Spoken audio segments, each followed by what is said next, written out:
আজ মহালয়াতে সাড়ম্বরে শুভ উদ্বোধন হয়ে গেল বস্ত্রদানের মাধ্যমে চণ্ডীতলা প্রকৃতি ব্যবস্থাপনায় মাতৃ সম্মাননা।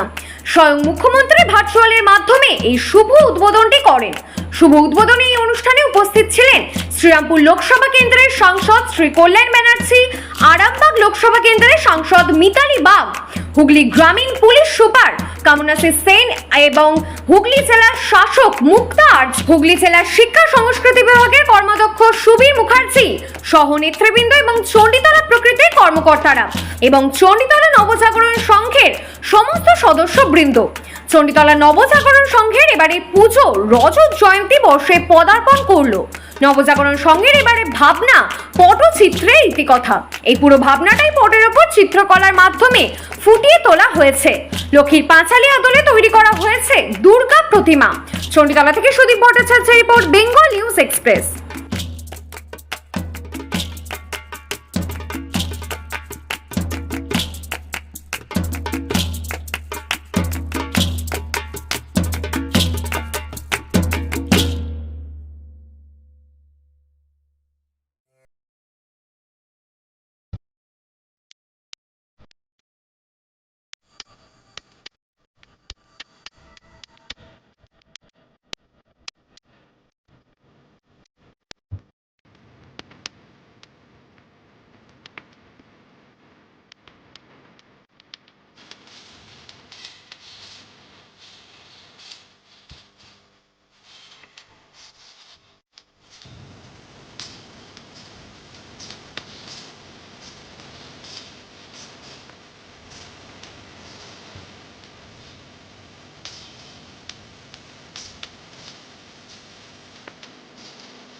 পুজোতেও কি আরজিকর হচ্ছে না?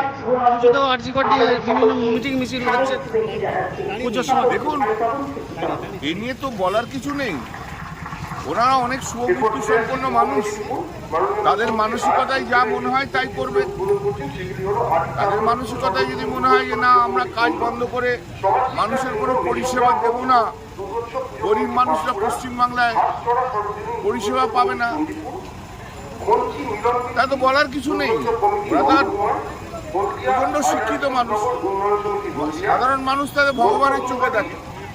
এখন সেই ভগবানরা যদি মানুষকে যদি অবহেলা করে, আর তো কিছু করার নেই।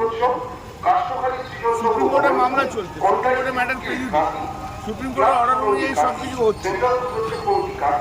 একটা জায়গায় তো বিশ্বাস রাখতে হবে, সুপ্রিম কোর্টের ওপর তো বিশ্বাস রাখতে হবে, না বিশ্বাস রাখলে হবে না।